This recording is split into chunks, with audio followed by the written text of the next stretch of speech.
anxious to step through the gate again, Major? Yes, I am. We all are. Would you like us to bring back anything special? No thanks. Groceries, new outfit, flatware? No, just yourselves in one piece, please. Dial it up. You safe.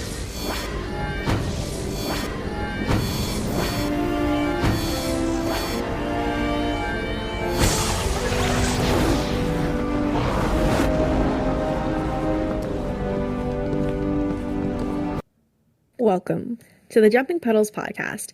Be sure to listen to us on Spotify, Apple Podcasts, and or YouTube, and follow us at Jumping Puddles Podcast on Tumblr and Instagram, and Jumping Pud Pod on Twitter.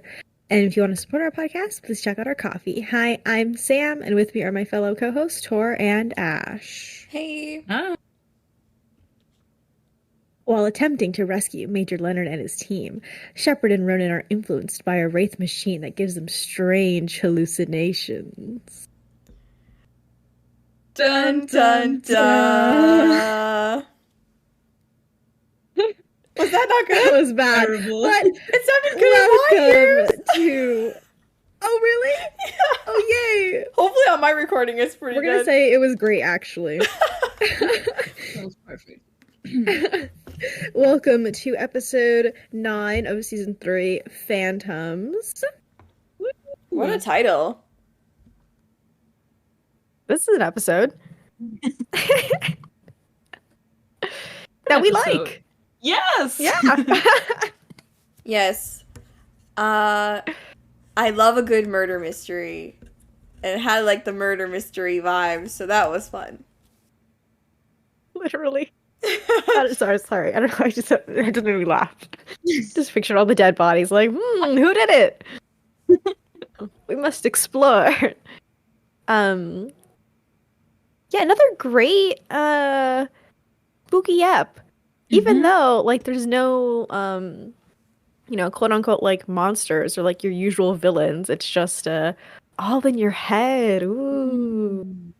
The monster was in you all this time. Yeah. Ooh.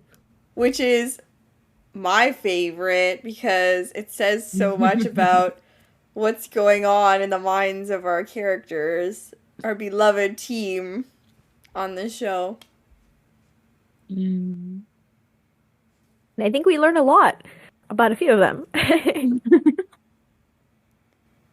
I also really just love the irony of the setup of the episode in terms of Team 1 is finally getting to go on a rescue mission for another team, and they still end up needing to get rescued by the end of the episode. Classic Atlantis move. Yeah. And they didn't even manage to rescue the first team. No, No. they all died. Rest in peace. Did we know this Leonard before, or was this the first time? Okay. Darn, too bad. Didn't even see his face, so could barely see him. I feel like he was always like far off in the distance, just like shooting. So I just like never got a good look. So maybe he was. I just have no idea. Oh, no, there was one scene where we saw him, right? Where he blew It was himself up? when- Yeah. Oh, right. You're right. Okay, I forgot. Yeah. Rest in peace. Damn. Rest in peace. His entire team too. Yeah. I love that scene so much of Rodney finding the camera Oh, yeah. and like looking through it and like seeing, piecing together, what happened to the team. It's very Blair Witch, Oh, yes. right? It's very fun. Another nod to movies that Atlantis loves to do. Mhm. And it really like adds to like the whole creepiness effect when you're watching it back and seeing like, a major of like the leader of his team like gunning down his team members. Spooky. Yeah. Speaking of the cinematography of that shot, the cinematography in this episode was kind of fire. Like, Yes. so The many lighting, moments. too? Yeah. Absolutely. My favorite was definitely when they were trying to get to the gate, and then the DHD like exploded, and all the chaos that occurs in that scene was so good. Like the way it was shot on the shaky cam was so cool, and you really felt like you were in it with whoever's like point of view we were seeing it from at the time. So yeah, it was really sick. That scene was crazy because I didn't remember that the DHD would blow up, and I jumped like in my seat. I was so surprised. I was like, "What the just happened?" And then there was just like bodies flying through the air and people dying and everyone like getting injured, and I was like, "Damn, holy shit!" Yeah, that was really intense. And just the whole, what I really liked about like the cinematography in this episode, I think, was like they had so many great cuts, like especially when they were like cutting between like different hallucinations and like between different characters, and showed like what each character was saying, but in the same scene, and different characters seeing different things, and then sometimes like just like what was actually happening, which maybe could have been Teyla's perspective. Because she was the only one not hallucinating. So I really like those. And also I think we got them the most with John, these cuts between like them in the woods, and then him like flapping like the tent back, and then he's like in the desert and stuff. That was really, really well done. Yeah, those were really cool. Yeah. Very, very clever. Very clever. It was directed by Martin Wood. I'll go ahead and just let everyone know. Cool. So, good old Martin Wood. I think he really snapped with this episode. Heck yeah. And I think my favorite lighting shot is when they're in the Wraith Cave, and it's, I think, Rodney, Teyla, and John, and they're, like, talking about, it's, like, sort of in the beginning, and they're, like, talking about, like, the machine, and it's, like, this really pretty bisexual purple lighting. It was cool, and I did really like that set because of the wraith tech, because I love wraith tech, it's so like yucky. The combination of the biological and the technological with their space stuff is always so cool. So I really like that we got to see another one of their machines this episode.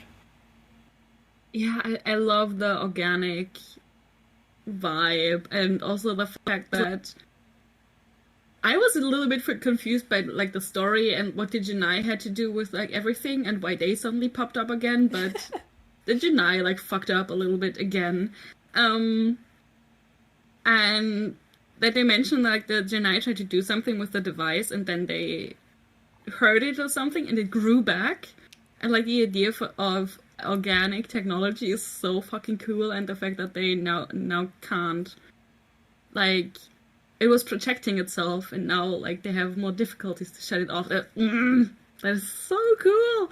I really, really love that. And the fact that it looked like a rib cage. Oh yeah. Kinda. Mm-hmm. That was really, really, really cool. It was really fun to see Rodney like having to act with the rib cage as well. So he was like ducking in under it and like going inside and moving in and out. Like that was cool to see as well. I like getting movement from him even when he's doing his like technological babble stuff. We still get some action. So that was cool. Yeah, and I think it says so much about the Wraith that, like, just their presence, like, you know, we don't really see a Wraith, I mean, besides, like, Ronon's hallucinations. Feeling their presence throughout the entire episode was chef's kiss. Yeah. They're still horrifying. Mm-hmm. Yep. And their tech is horrifying. It's growing. Ew. Yeah, and it fucks with your mind. Like, that's, like, the scariest thing, to, like, not be in control, and your senses are lying to you. Sorry, I don't I watched this episode a few days ago. They never explained, right? Like what type of wraith experiment this was, or like they never really found out like what this was for. It was just like a weird, freaky thing. Yeah, I believe so. I think when Rodney was talking about it, he said that the Janai had stumbled upon this machine and were trying to figure out what it did. And by trying to figure out what it did, they turned it on all the way, to the point that it was like doing the hallucination inducing thing. And then they all killed each other, so they never found out what it did. So I think Rodney wanted to know what it did, but unfortunately could not discover that, because it was too hazardous. I love that though. Even like the fact that they never find out like what exactly it was like before it was turned up all the way. I think that's so great. Just again, it adds just another extra of spookiness because they never find out. They have no idea what that was. And they just they never tell us anyways after this episode either. We never talk about it. So I love that it's just like a one-off adventure.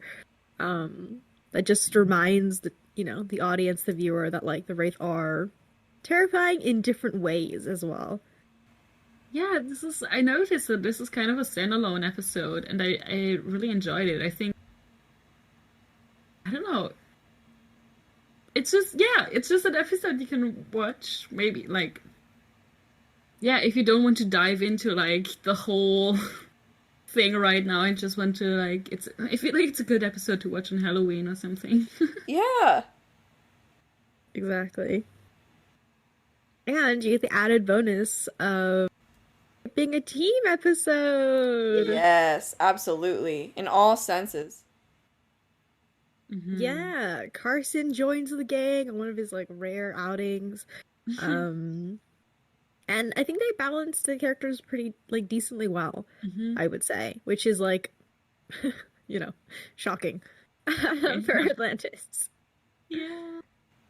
I really liked how Carson being there and like the banter between Carson and Rodney kind of sets up this sense of like normalcy. Like you think it's gonna be a normal Atlantis episode, tying back to what you were saying, Ash, how surprised you were with the explosion. Like it really lulls you into false sense of security where you're like, oh yeah, this is normal, like they're bickering, they're being sassy, whatever, and then boom. It really added to the vibe of the episode, so I'm glad Carson was there. Yeah, and actually, I really enjoyed Carson's like story this episode. I have to say, it's always great to see him like doing like actual doctoring, like in the field and all that. But I think there's so much to sort of glean from like his hallucination and sort of like his guilt, or maybe just like his like need or desire like to just keep everyone alive and like trying so hard. And even when Rodney's like it's fake, like don't listen, he still goes back into the hallucination because he prefers to be in a version where he didn't fail, or like he just the Marines are still alive, both of them. So that's actually really interesting. I really like that a lot. Yeah, I agree. And I think we said it before, but it like this episode, or like what the thing does, like this wraith thing, is that it kind of makes you hallucinate like your worst fear, right? Yeah, absolutely. Or maybe worst memory, in case of John, I don't know. So for Carson, his worst fear is like failing to keep someone alive. Which kind of makes sense, obviously, because he's a doctor, but it's so deeply ingrained in him that he needs to work on that, and he's always so, yeah, he really tries in this episode and is like actually worried, and because there's so little he can do, and yeah, that was really really cool to see him work, and also him. I think, isn't there one scene where he just sits there and he's just like kind of stunned because like of what happened? That was, yeah, also really cool because like we don't see a lot of how like death affects people, and in this case we did, because it's even like more horrifying through like the hallucinations. Yeah, exactly. I just we don't really get a lot of like Carson's like in-depth like thoughts, right? A lot of times he's kind of just like the cheerful doctor and like making jokes with Rodney. So it's just really nice to just get a different side of him, you know? And like a lot of times, like what Ash was saying, you know, we're sort of told like, oh, I feel guilty for, you know, causing this wraith vaccine to spiral out of control, or oh, I feel guilty about this. But it's a lot of like telling instead of showing. And so I think what I just love about this episode is we get to see him like in action and like feeling like all these emotions that he's told us before. And I think we've all like called him out and been like, I don't believe you. You feel guilty about this thing, or you know, that you regret this. Like he just he doesn't act like he does. And so I think this episode is like, okay, you know what? I'm starting to believe you a little. Maybe you do have some remorse, just like deep down there that you just don't want to let anyone see. So yeah. Yeah, I feel like maybe this is the Carson that so many people really love. Because like he's a very popular character still, and like we talked a lot about like his fuck ups, and I think some people also embrace that, but I think people who maybe don't go as D and just like him, maybe that's like they see this Carson more than we see here, and it's earlier I wanted to believe him that he really felt bad about the wraith, but it was kind of yeah, as he said, not as believable, but this time it was. Also, I think his banter with Rodney was really fun, and it's not. I feel like he's grown a lot, like in the background somehow, because like if you remember season 1, his scenes with Ford, he was so whiny all the time, and also going off world. But he kind of like he's kind of grown in that respect, that he kind of like, or he's gotten more courageous. I don't know, but he kind of like stands up for himself a little bit, or like he can. I feel like he can deal with Rodney a bit more and like give him like be a sparring partner, like a verbal sparring partner, which is also nice to see, instead of like just one person putting down on him. They're like on even ground now, like finally. Like exactly. He's like sniping back, and it's like okay, like this is great. Yeah. Speaking of Rodney, though, he's just such a breath of fresh air, man. Oh man, I just think, especially in like an episode like this where it's like can get, you know, very heavy, just going back to like his scenes are just always like a blast. And I think he had like some really great like one-liners in this episode. His no like really which ones? It was so good. When Carson's like, oh, yes, they've been dead for a while, and it's literally like a skeleton. And he's just he was firing on all cylinders in every sense in this episode. Like, his brain for one-liners as well. Yeah, he was great. Yeah, I think there's one, I'm forgetting this one, but the Hardy Boys, where he says like, oh, there's a Hardy Boys mystery or something like that. The other time is when he's like transporting the dead body, and he's like, can I get a break? Like he's like, he's kind of heavy. No disrespect, but oh my god, I was cracking up. And he's like, no, and then John doesn't even acknowledge him, and he's like, okay. Oh, or when he that I think that time's also when he talks about how he has sciatica now because of the time that he was shot in the ass in Satita. Like, that made me die. This is the type of continuity I want to see in Atlantis. Please reference past adventures. It makes us so happy. And what was that other one where John and Rodney are in like the wraith cave, they're like near the machine, and that Marine asks, he's like, oh, like, is this dangerous, whatever? And Rodney's like, nah. Like, yeah, it is, maybe. And then John's like, yeah, he's kidding. You're kidding, right? And it's Oh yeah, it's like, oh yeah, it's no problem, especially except maybe for the sterility issues. yeah. And yeah. And John asks him, and he's just like, yeah. Doesn't really reply. It's so funny. He does not give a shit. It is so funny.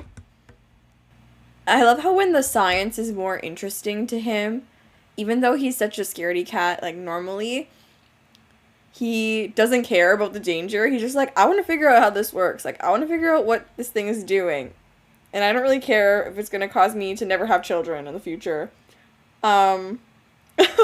Which I respect. Science first. Children, like, third or fourth.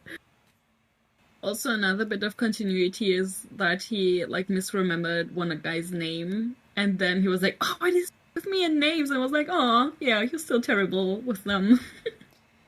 Yeah, and I like that he was actually genuinely upset with himself for not remembering his name. It's so interesting. We get to see so many sides of Rodney in this episode. Like, even him trying really hard when the DHD exploded. Like, he was covering the injured Marine with a gun. Like, Rodney. That was surprising to me, and I didn't really remember that. And then also him talking to the injured Marine when they were carrying him was really sweet. Yeah, it was just interesting to see, like, that sympathetic side of him, especially towards military personnel on Atlantis. Even that scene at the end when John shoots him and he's like, in pain on the ground, and he's still trying to get Teyla to, like, turn off the machine, and he's, like, telling her, like, you can do it, and he's giving her all the instructions, and he's still, like, pushing for her to do it. I think it was so great. Like, even, he shot, like, literally in, like, a pretty spooky place, kind of close to his heart there, bud. And he's still trying to make sure that his team's okay, and, like, the machine shut down.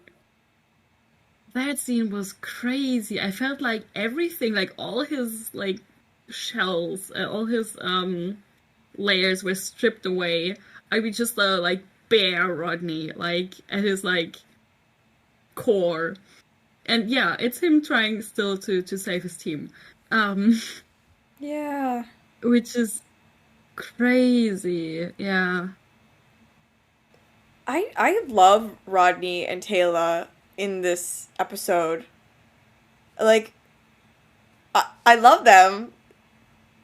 The fact that they sort of imply in that scene when John comes in, that Rodney has been explaining to Teyla how the machine works and, like, what you have to do to, like, turn it off or turn it on or whatever, and his thought process, and her understanding and keeping up. And then at the end, like you were just saying, like, him telling her, like, you can do it. Like, I talked to you about this. Like, you got this. You can save us. Like, I love that. Like, more Rodney and Teyla team-ups, please. Yeah, and in the scene in the beginning, it's also implied that they have been talking and discussing this for a while, because Taylor is like, can you please tell him that we don't have to figure out how it works or what it does, we just need to shut it off, please. And yeah, that's fun. I love crumbs. Me too. Speaking of Taylor, though, you know what? Wow. They gave her so much to do. I'm so happy. Not only was she, like, injured, which never really happens, and was, like, dragging herself all over the place with, like, a freaking gun wound in her leg, but also she freaking saved the day. She turned off the machine. Mm-hmm. She did. She did. It must have been crazy for her just to see, like, everyone around her go insane, shooting at each other, like her closest friends probably, trying, or some of her closest friends trying to kill each other, and I fucking love this scene where she's shot, and it's the first time that John, not that I love that she was shot, but I love this scene because it's the first time that John hallucinates and, like, sees his old friend, like, for a second, and both of them are so freaked out, and she doesn't she doesn't leave it alone. Like, she keeps insisting, like, asking him, "Are you okay? What the fuck just happened?" And she's so worried and weirded out by what is happening because she can't really tell. And it's so crazy. Still, I'm trying to, like, wrap up my head around, like, at what point did she realize that he was not seeing her anymore? And, like, I wonder what what was going on in her head while she saw, because, like, John wasn't explaining, obviously, anything. It was because he was living in his, like, hallucination. But, yeah, that was crazy. And she still tried to, like, come through to him because, like, yeah, what else could she do? Yeah, I felt so bad for her. I feel like she was trying so hard, and I wanted it to work as well so badly. But whatever she was trying to, like, get him to listen and trying to get, like, Ronan to stop, and, like, just, the machine was unfortunately, like, way too advanced, or just way too deep inside of them, the hallucinations. So that sucked. I feel like that must have been so hard. Like, you're trying to, like, not only are you injured, so you have to rely on, like, John, but you're also trying to get him to, like, get out of his hallucination and, like, see you as, like, a different person. And yeah, I think both Rachel and Joe and Jason, of course, I feel like they all, I mean, everyone, honestly, just really sold, like, their fear. And having to, like, act out, especially for Teyla, like, that she's sort of looking at John differently, and also, like, kind of terrified him at times, was just so fun. She was yelling at some point, just, like, yelling at Ronan to stop shooting. And I always like when women yell. Mm-hmm. In that sense, because, like, I don't know. Good for her. It was like, yeah, good for her. Also, like, fucking scary in that situation, because, like, she didn't know if she was shooting at her as well. But yeah, good acting, excellent, no complaints.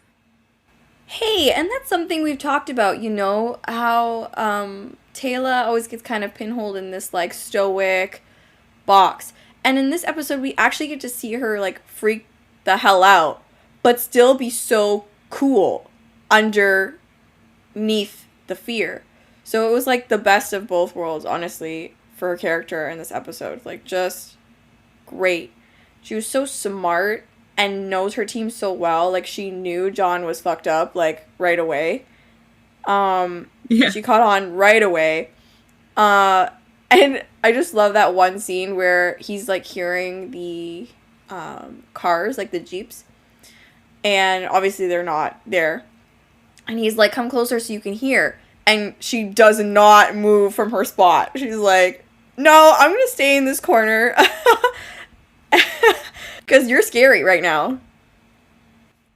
And skipping a little towards the end, I also just really love that scene of sort of Teyla and John having that little talk where she gets to ask him, like, "Did you manage to save him?" And he says no.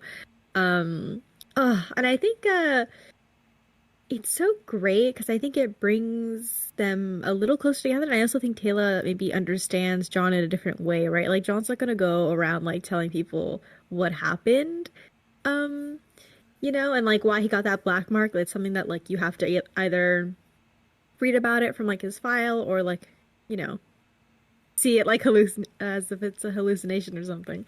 I just don't think you'd really be the type to really talk about it. So getting that deep of a secret from him, I think, was such a great way to sort of establish that they do have a bond. It was really sweet. Yeah. And I love that she then says, "Oh, well, we survived." Which is, I feel like, such a Teyla thing to say, because, like, after everything that happened, she's still, like, she is a survivor, and she has to, like, think that way, otherwise I think she would just crumble to pieces. And John is a very, like, pessimistic dude, and she probably still would have, like, now this memory is all fresh in his mind, and is probably, like, replaying it or whatever. and he couldn't save the other team, but like they survived, like AR1 survived. And I think it was such a sweet outlook, and I want to believe that it like it changed maybe a tiny bit in him, or at least like she like tried to like, because she knew that he wouldn't, like, he has a hard time accepting wins, that she was just like trying to like tell him, hey, so yeah, this was fucked up, like, or what happened to you in the past is really fucked up, but you're here and we're okay. Exactly. And John is the king of cool, or he tries to be. So I think at the end there, he was like playing it off like, it was creepy, but I'm fine. When really, you know, losing his team, like he lost Holland, I think is his biggest fear.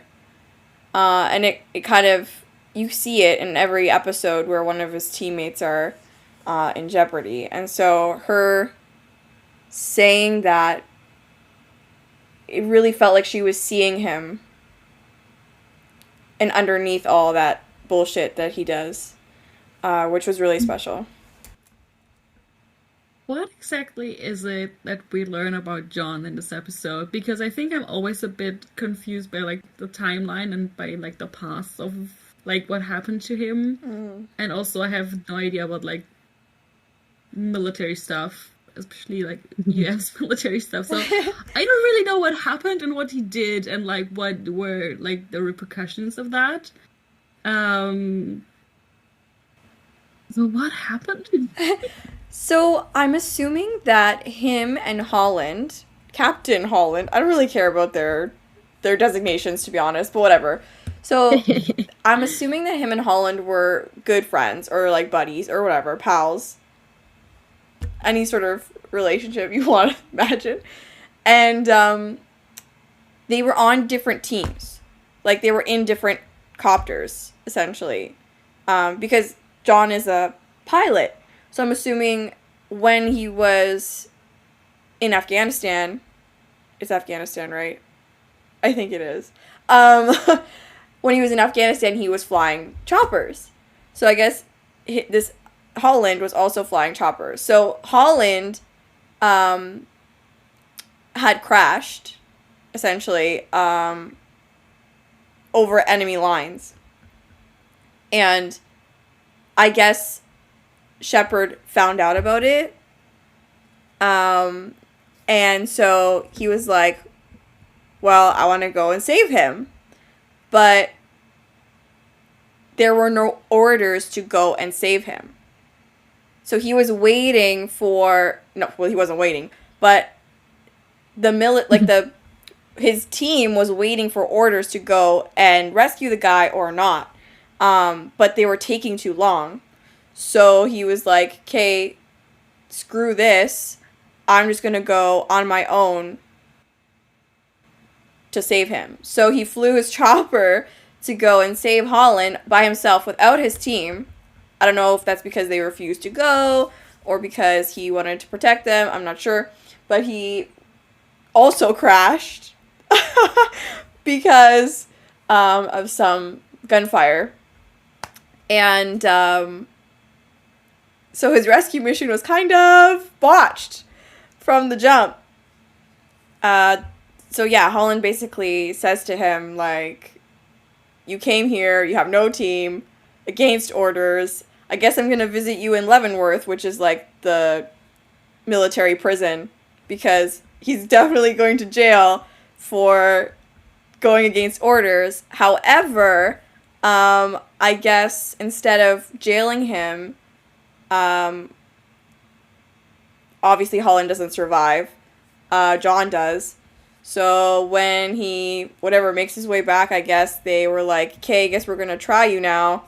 And instead of getting thrown in Leavenworth, they basically, it's like getting written up at work, I guess. He has a black mark on his record, so I guess they wouldn't place him anywhere where he would do something like that again. So then they sent him to Antarctica, where it's like low stakes. He would just be shuttling people and supplies while he was flying, instead of like doing like fire missions and stuff. So that's my understanding of the timeline. I don't know if that's right, but I think so. Yeah, no, that is, I think, yeah, correct in my mind. So I think we get a lot of details, I think, which is really interesting, because, right, this is all alluded to back in Rising. They mentioned that John has, like, a black mark, and Jack's like, are you sure you want to take him? Like, he doesn't, he disobeys orders. Elizabeth's like, that's my man. Ah. Thank you. That helped a lot with the black mark. I never really knew what that was. And I don't think I ever really, like, I just, like, took it for, like, something, but I don't really need to know what it means. But everything makes a little bit more sense now. That's cool. Yeah, I think it's so interesting, though, that he wasn't jailed. Yeah. I wonder why. And also why he was because he wasn't, like, kicked out of the Air Force, right? He was still technically in the Air Force in Antarctica. Yes, he was still right, because he military. was, like, okay. Yeah. Yeah. So I really wonder why. Do you think, time to headcanon, do you think his father played a role? Oh. See, that's interesting, because I kind of am curious about how his dad felt about him being in the military in the first place, because he was so, like, my business, or he seemed, like, very into his business, according to what John talks about in Outcast, mentioning, like, he kind of wanted to control his life, sort of, like, where he went to school and things like that. So, I don't know. I'm not sure. Another thing might be, technically, he wasn't a threat to any life. Like, he didn't take his team. He only destroyed military property in the attempt to rescue Holland. So, maybe they were easy on him because of that. I'm not sure.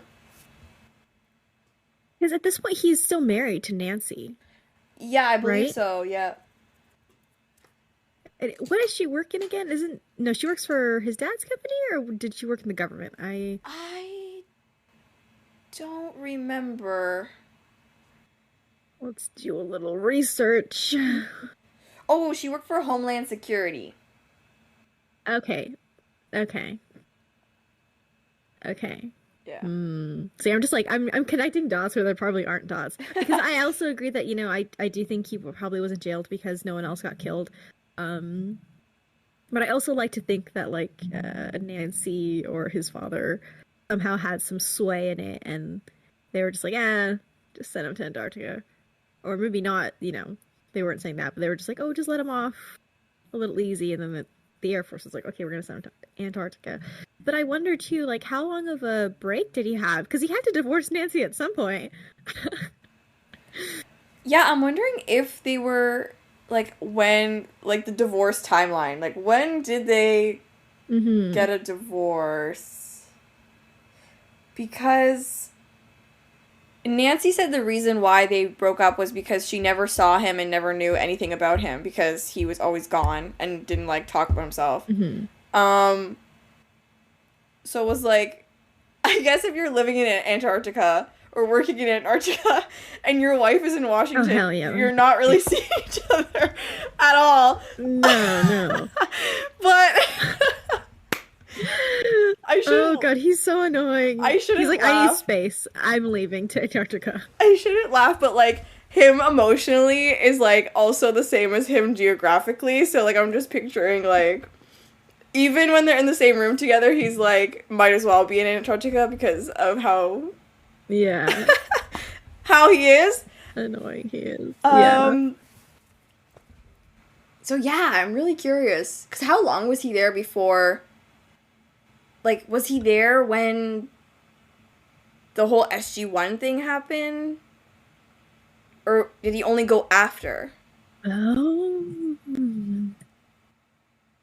That is really interesting. I think I'm gonna... Okay, like, my headcanon is I think after he got the black mark, I think he immediately went back home and like probably divorced Nancy.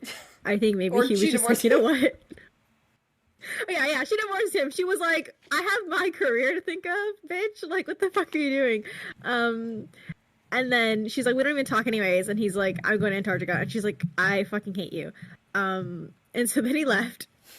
And then I like to think, though, I think it was right after the big SG-1 season 7 battle in Antarctica. I think, because they already kind of set Cam up for that one. I think Cam was part of that battle. So they sort of tie that into his backstory. So I think he came after. And I like to think that makes me crack up. He came after this hugest battle. Like, it was, all the fun was already gone, and then now he just gets to shuttle people back and forth on a freaking helicopter. True. I think you're right. So fun, though. I just love getting this much detail, and like getting the flashbacks were also just so great. Like being there with him, you know, sort of, and like getting to see it, and like seeing how desperate he was to save his friend and all that, literally for nothing, which is really like tragic. Oh god. And also more continuity, but funny one, that he's still terrible at direction. Yeah, exactly. How? Excuse me, but how the fuck can you confuse east and west? Even I can manage that.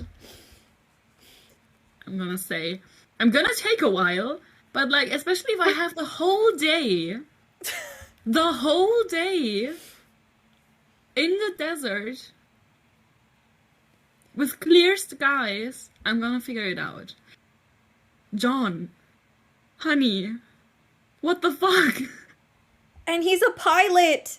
He flies planes and helicopters. Like, you don't know East from West? Sir. I can't. Excuse me. I love that. I think it's one of my favorite running jokes because it's so subtle. It's like something that you don't even like, unless like you're really like, you know, like in-depth diving like we do, or if it's like occasionally brought up by other people. I think just his lack of like direction, oh my god, it's amazing. And he literally like, it wasn't just like a small oopsie like, oh, wrong direction, literally into like the enemy camp, like this fucking idiot. He's so bad at his job. So bad. Cracking up. This is so stupid. Oh my god. But I wanted to switch over to Ronon really quick. I am so heartbroken, and maybe it would have been too much. I don't know. Maybe I feel like they could have fit it in, maybe. But I think his story would have been better served also with flashbacks. I mean, it is difficult because we sort of know his backstory, so I get why they didn't really feel like the need to flesh it out with flashbacks. However, I think getting like I don't know, I'm always just hungry for more Ronin flashbacks before the Wraith and stuff. Like, we never really get to see any of that. I think the closest we get is maybe in Satita, when I think they're showing like him during his war with the Wraith. But what he was like before the Wraith would have been so interesting. And I think, I don't know, because John gets flashbacks, so why doesn't Ronan get flashbacks? That's my only critique. I think okay with that because at some point he sees the Wraith, like a Wraith who has captured Teyla. So he's really worried about Teyla, and I really like that part. Oh, true. Yeah. And I'm thinking, but I feel like we did get a lot of like Ronan flashbacks before, right? Like we did have Satita, which was like a huge flashback episode. In Runner, they introduced him as well by some flashbacks. Yeah. Yeah. That's true. That is very true. I want to believe that maybe they didn't want to overdo it with the flashbacks. But I did wonder why it was only John who had like the flashbacks and everyone else was just like hallucinating like in the present. Well, my understanding was sort of that like everyone was also getting flashbacks, but we can only see John's. Okay. But maybe that's where the disconnect is. So that's why I was like a little more like, oh man, like at least a little bit of Ronins. But I also do agree that maybe it would have been too much in one episode. And the John ones like do take up like a good chunk of time. So it's fine.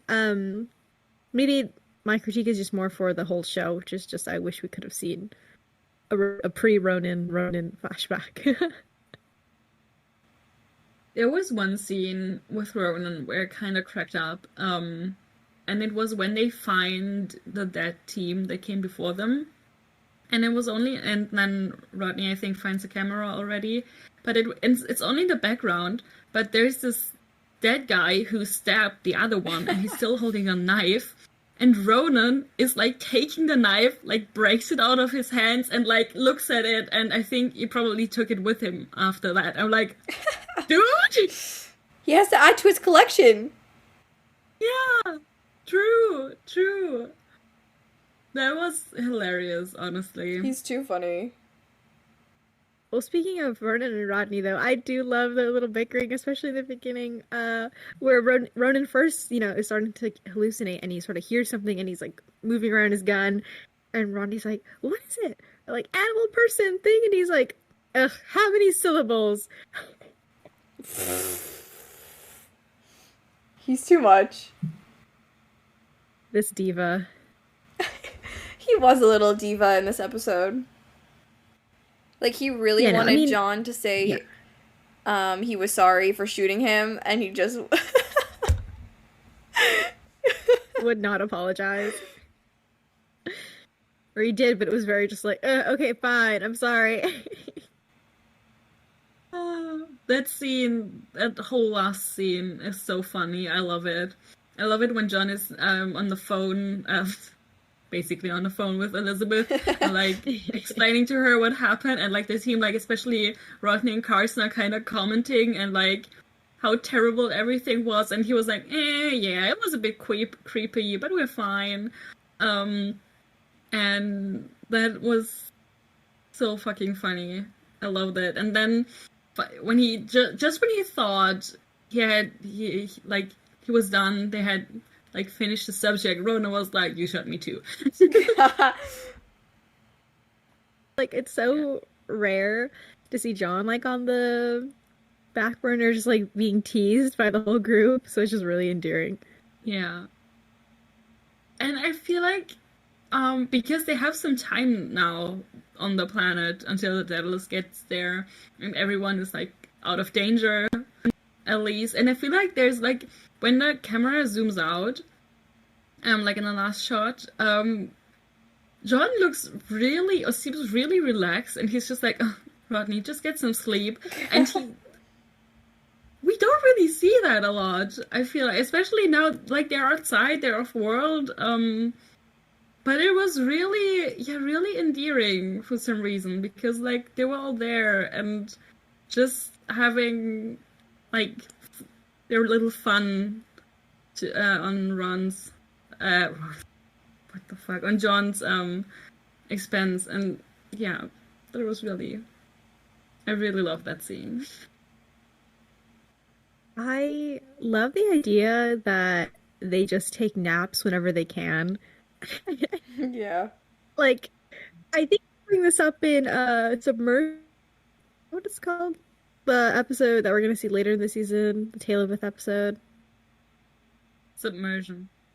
Yeah, okay, yeah, is that one. But there's also, like, I think there's beds at one point, or there's, like, like, little, and they're just like, oh, just get some sleep. They're just like, yeah, whatever. Like, I feel like after every mission, they're just like, okay, let me just fall down and sleep for a while, which is so real. Yeah, and they probably need it, because, like, we had situations where they tried to sleep, or, like, Rodney tried to sleep, but he couldn't because there were still wraith running around the city. Things you pick up on the job. Yeah, you take whatever you can get, kind of thing. Like, just rest when you can, move. It's very, like, military. Yeah. John runs that shit like the military. Even though he tries to, like, deny it. No. But anyways, I do want to go back to Ronan really quick. Because is it mean to say I just love seeing him in pain? No. No. I love when my characters suffer, and I think Ronan suffering is so sad and delicious and really good and heartbreaking. And again, you mentioned it earlier, Ash, but just the added touch of like throwing Teyla in danger. Like he still sees Teyla as Teyla. He doesn't imagine to anyone else. He still imagines Teyla, and him being so like driven to save her to the point where he literally is about to shoot John. Obviously, he doesn't know it's John, but he's about to literally kill for her. Peak. Yeah, and I think it shows also again just how deeply traumatized he is by the wraith and by his time as a runner.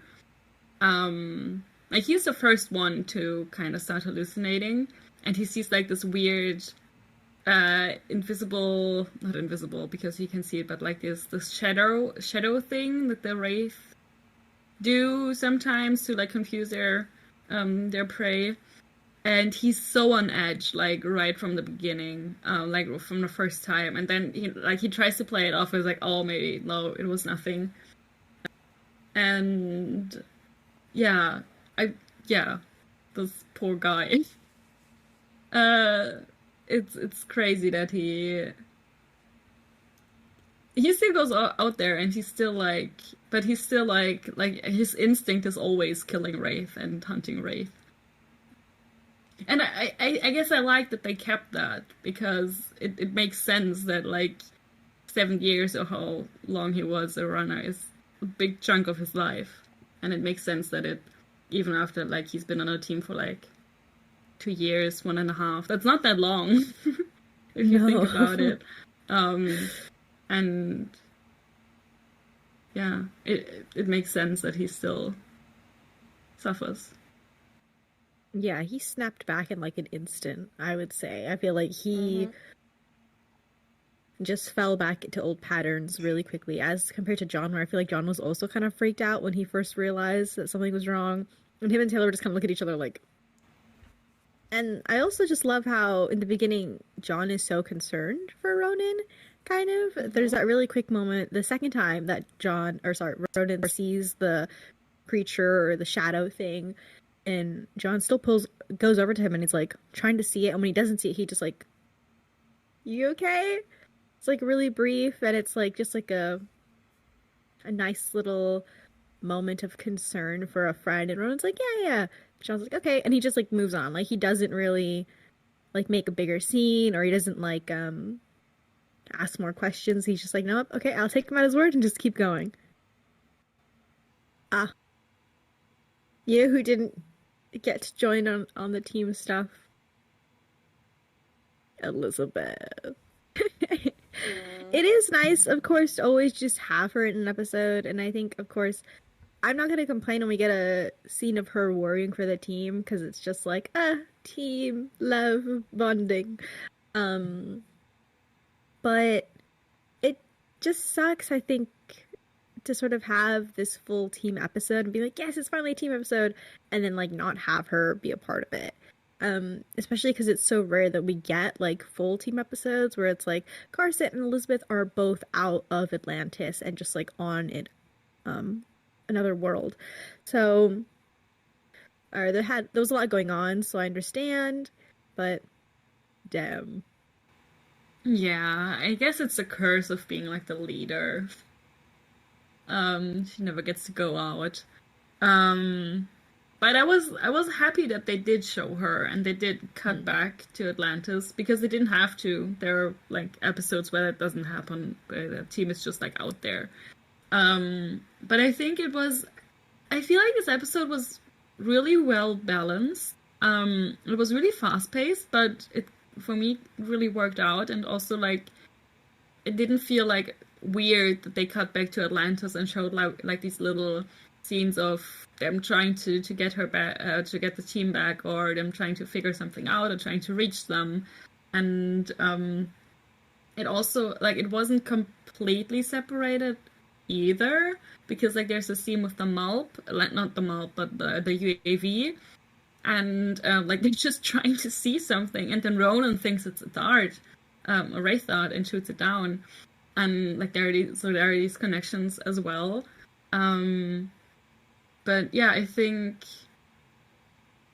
I don't know if I should bring this up again because we talk about this, or I bring it up a lot, so we can cut this out. But like, people complain that Elizabeth like always makes the wrong decisions or like can't make decisions. But I think in this episode she does do the right thing.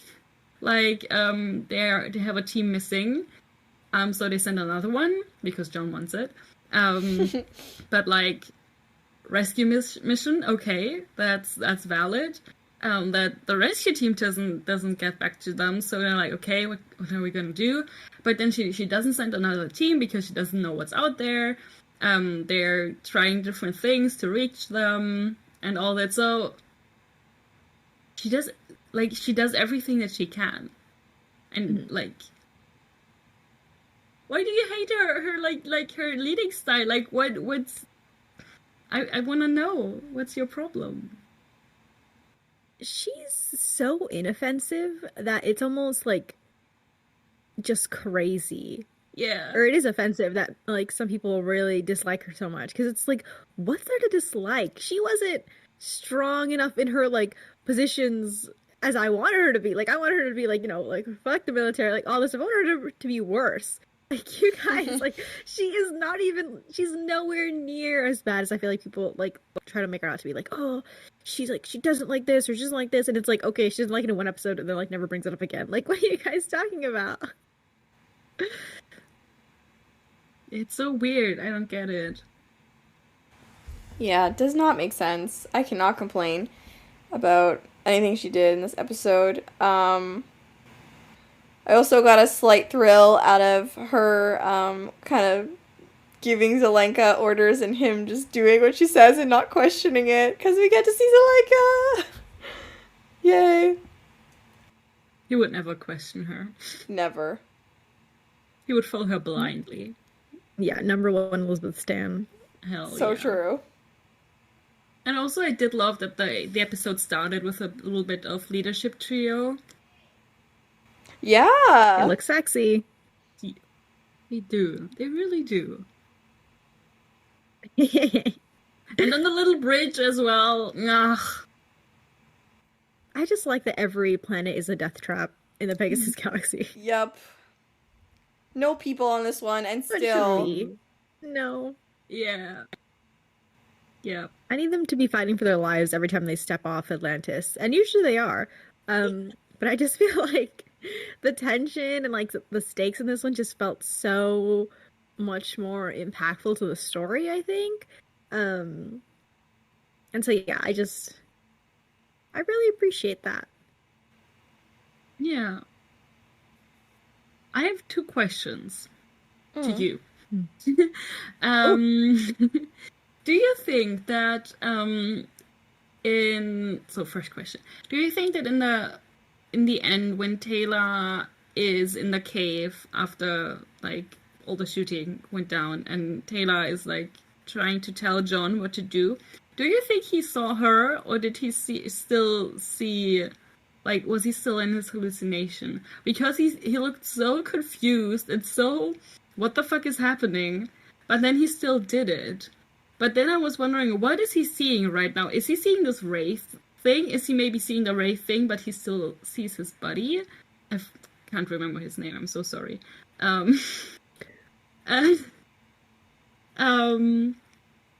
Yeah, that was something that I kept wondering about when she was, like, yelling at him to just, like, disconnect the thing. Tough. That's very tough. Because I think there's a few different ways to look at it, I think, right? Because I do, in that scene, we actually get a little, like, blink and you miss it moment of when Teyla's speaking, in John's mind, Holland, is that his name, is speaking back to him. Oh. As with, like, you know, telling him, like, just, you know, do the thing, unplug the shit. Yeah. And he's just like, okay. So that's why I think, like, on one hand, I think he still sees his friend telling him, but it's, like, just through, obviously, like, the filter, they filter out Teyla's voice and all that. However, I think if you want to look at it from, like, a shipping perspective, I think that this is something that the Teyla John shippers can be like, yeah, I got you there. Because I think that it would be kind of nice if Teyla was the one to kind of like break through, or if he was still kind of like hearing her voice, like deep in his subconscious somewhere, and he like knows that he has to listen to her, and he knows he has to like, unplug the thing. But I mean, it can be as a shipping thing or as like a non-shipping thing. It doesn't matter. But like either way, it's nice to think that Teyla brought him out of it. However, I think because they showed that little clip of Colin like speaking to John, like with using the same words as Teyla, it's up for interpretation. He's never beating the allegations. It's still pretty. No. Oh God, this is gay ass man. But it would still be pretty strong, or like it's still pretty strong that like Teyla got as far through to him as she did. Like at least like her words got to him, even if it wasn't her voice and her face and everything. So, and the second question that I have was, what do you think would have Tayla's biggest, or like what would Teyla have hallucinated if she had been affected? Well, I feel like the easy route would be something to do with the wraith, right? Like her. I feel like they do this multiple times, right? Where it's like she sees herself as a wraith, right? And that's sort of like her recurring nightmare. I know they did that in season 1. Remember when she's like the gift, and she's like figuring it out, and she sees herself. And then later in season 5, she actually transforms herself into like a wraith queen, for the sake of a mission. And so I feel like they would have done something with that, where maybe like a wraith is chasing her or something, and then like she finally turns around and sees it, and it's like herself, something she's been trying to run away from or something. Or even a queen that is like trying to corrupt her or something. Ooh. I was also thinking right now, like sort of taking into account the cullings. Like I think it would have been really interesting if she was like running and like trying to like get John and Ronon to safety, and Rodney too, and just being like, they're coming, and like trying to like hide and like make herself small. That would have been so sad if she was trying to like hide, because she's like, they're coming, like they're gonna, the wraith stars, and she's like looking up at the sky, like tweaking out. Yeah, I sort of envisioned that vibe. Those were excellent questions though. The only thing I have left to say was I made a note. I was like, oh, like, no Daedalus Ex Machina for this episode. And then it kind of ended up being a Daedalus Ex Machina in the end, but not really. So I'll give it that. Yeah, we didn't actually see the ship, so I feel like we can kind of brush it to the side, pretend it didn't happen. Yeah. And it wasn't the Daedalus that, like, they saved, the Daedalus will save them in the end, but just to get them, like, they're just playing transport. Like, it's just their ride. Yeah. They're just picking them up. Yeah. It was their Uber. They called the Daedalus. Exactly. Like, we're so drunk. Come pick us up. Okay, but now I believe that actually happened at some point. 100%. Are you kidding me? Definitely. They all go back to Earth. Or maybe they're at, like, an alien bar. And they just shots. And then hours later, they're like, hey, Caldwell. Are you in the area? Like, who's this? And, like, Teyla pushes John out, and she's, like, taking over the phone. I'll send you the location. And everyone else is just so drunk. Rodney's crying for sure. Oh, yeah. Oh my god, Ronan's like hugging Rodney and like rocking him back and forth. Like, I got you, bud, I got you. But also just being drunk as hell. Yeah. And I can hear it in the background by Teyla is trying to like tell Caldwell where to come. And in the like in between, she's like, it's okay, they're gonna be here in a second. It's like, John, don't touch that. Yeah, Caldwell, yeah, no, I'm still here. John. John's trying to flirt also, with like, the bartender or something. Yeah. No. Even better, he's flirting with, like, some type of plant. And he doesn't realize it's not a person. He's like, you're You looking really thought. good tonight. Teyla's like, don't touch that, don't touch that. That's a character. But I think it'd be so funny if you could also just hear like Teyla slurring her words. Yeah. And then when they Yeah. beam her up, and she's just like, they're your problem. And she's like, who wants to come with me back to the bar? She's buying the next round. Yeah, she's like, Caldwell, come down here. Join me for a drink. She's like, I'd like to thank you. I love that. Man, we need a scene of them going to some type of alien bar. What the hell? Yeah, we Yeah. missed out. And all of them getting plastered. All of them. Now I'm so sad. Fic riders? If anyone's listening. Wink, wink, nudge, nudge. Yeah, because I feel like every other time they're in a tavern, it's always like, they're looking for someone who's missing, or they're there Yeah, to trade yeah. something. It's never a happy, fun time. So, Yeah. Let these bitches get plastered. Anyways, on that lovely headcanon note, shall we go over to Ash for the Bechdel test? Yes. This episode does not pass. yeah. Shocker. Because jazz even hands. though we have two women who talk, we don't know her name. Like, we have Elizabeth and the gate technician. But we don't know her name, so... Boo. Womp womp. Mm. And then back to me for the behind the scenes. Yes, I always forget. So there's actually not that much in this episode. That's okay, because it's continuing the theme of this is a short episode. It was directed, of course, by Martin Wood. Shout out to Marty. And it was written by our also good friend, Carl Binder. Nice. He's done a lot. And so I've sort of referenced some of these things already, but this is the first episode to detail John's black mark. That was first referenced in Rising. However, it is also explored further in depth in the Stargate Atlantis novel titled Mirror Mirror. Interesting. I was going to pull up the summary really quick. But basically, it's about the Atlantis expedition, trusting an ancient, which of course is not a great idea, and the experiment fails, and it's like about to destroy the entire universe, and then the team are isolated and trapped in an alternate version of Atlantis, fighting for their lives and sanity. Wow, that actually sounds really interesting and cool. I like that. Right? I was like, maybe I need to read that, especially because if it goes into John's black mark, like I wonder if some of our questions are answered in there.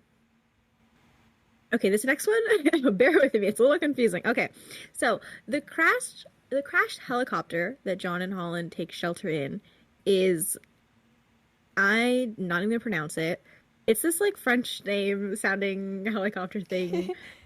Okay, so it's this one helicopter, and they made that helicopter to look like an Mi-24A, which is apparently another type of helicopter, okay? And the fun fact is that the 1984 movie Red Dawn uses the same helicopter that they were also trying to portray as a different helicopter. Oh. So maybe it's just like If that makes any sense. really ubiquitous looking helicopter that like could easily pass as different helicopters, but it's really not. Okay, interesting. It's a weird fact, but I just want to bring it up because it's another movie reference, kind of. Yeah. Okay, this next one is also weird. Just bear with me, okay? So, Rodney references the movie This Spinal Tap when he states, whoever dialed it up to 11 and then just left it there. This is a reference to a scene in the Rock You mockumentary when a bandmate shows the director that their amps can go all the way up to 11 on all knobs. Damn, these writers were fucking cinephiles. Hell yeah. I was like, rock you mockumentary. Yeah. Also, okay, this is actually a really fun fact. So Martin Wood, aka the director of this episode, filmed the video camera footage himself and actually voiced the character of, they titled him Largent, of the guy who died, and he was holding the camera and recording everything. Oh. So cool. It's a little fun cameo. He does it a lot, I think. Like, I think he puts himself a lot in, like, his episodes, but rarely as prominently, I think. He's mostly just an extra, I think. I think, what was it? There was another director on Stargate, I think it was SG-1 though, that whenever he directed an episode, he would always have a pineapple in the background somewhere. I forget the director though. Was it... I know his face, but I don't remember his name. No, I don't know. But yeah, there was a pineapple thing.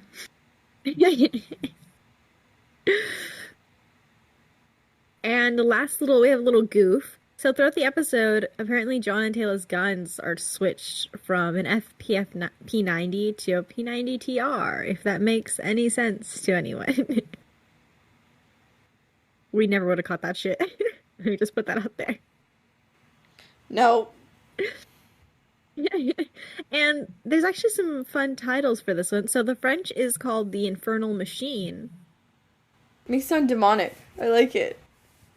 Yeah. Yeah. And the Japanese version is The Forest of Phantoms. Ooh. I like that. That's a good one. I like the forest, yes. And that is all. And now we can head to the fic rec corner. All right. So today's Phantoms inspired fic recs. I'm sorry if you're not a John lover out there, audience. These are really all about John. The first one is actually, I think, one of the first fic I ever read.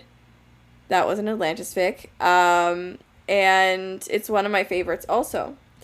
It's called Shepherd's Law by Speranza.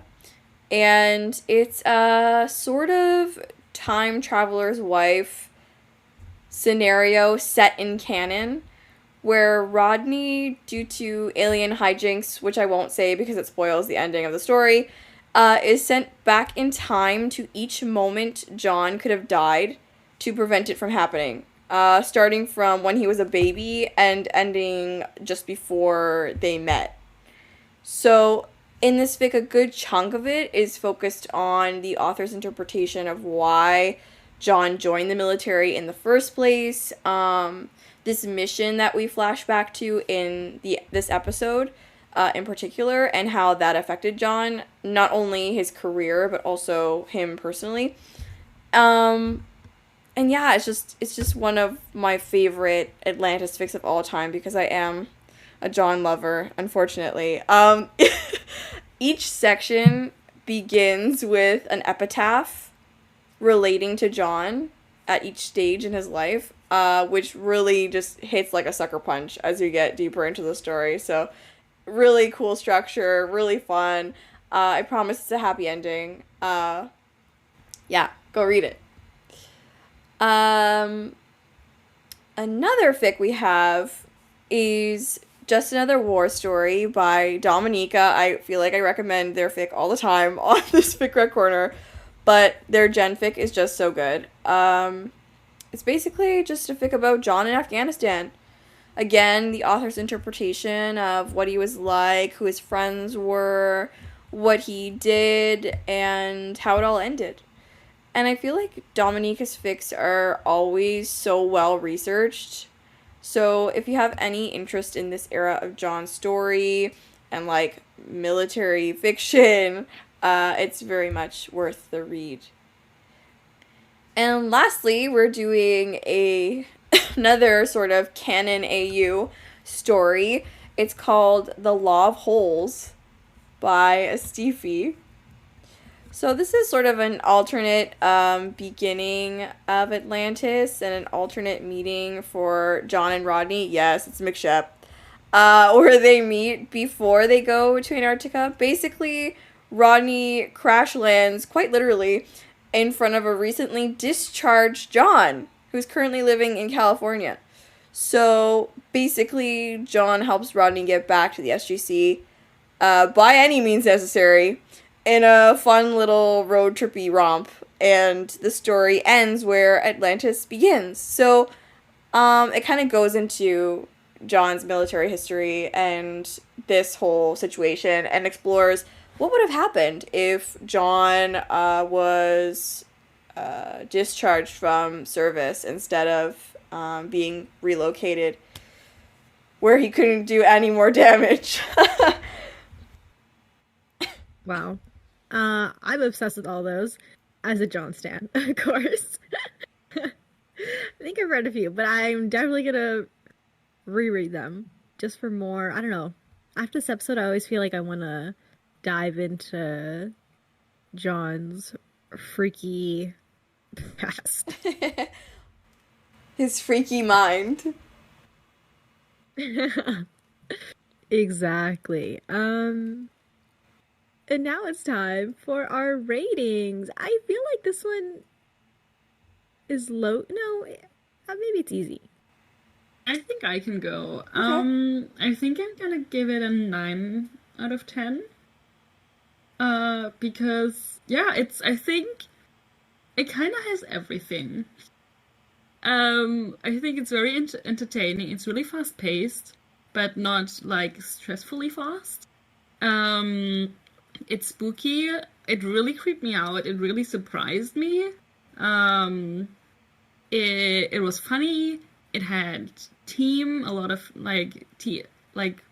both team scenes, and then that every team member got like their own little story. And also it was also very traumatizing, which is always fun for me to watch. Like seeing the characters just being thrown back or like pulling their trauma back out again. That's always juicy. Yeah, and just, like digging into the psyche of the characters with their worst fears and memories is always great. Yeah, obviously, like, honestly, yeah, like to give it 10 out of 10, it needs to be like, I need to be like floored by the episode, or just like have a very, very strong emotional attachment to it. And I don't have that here, but I really like it, so that's why it's 9 out of 10. I agree. Oh man, I'm kind of torn because I think I'm gonna give it like an 8, maybe 8.5. Just pick one. I can't pick. Yeah, basically exactly what Ash said. I think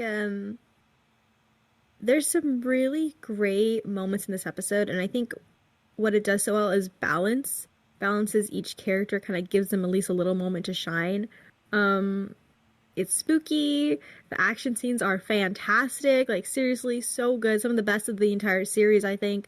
And I think once you have all those elements, even if the story is sometimes like a little, I don't know, the story's not bad though, the story's great.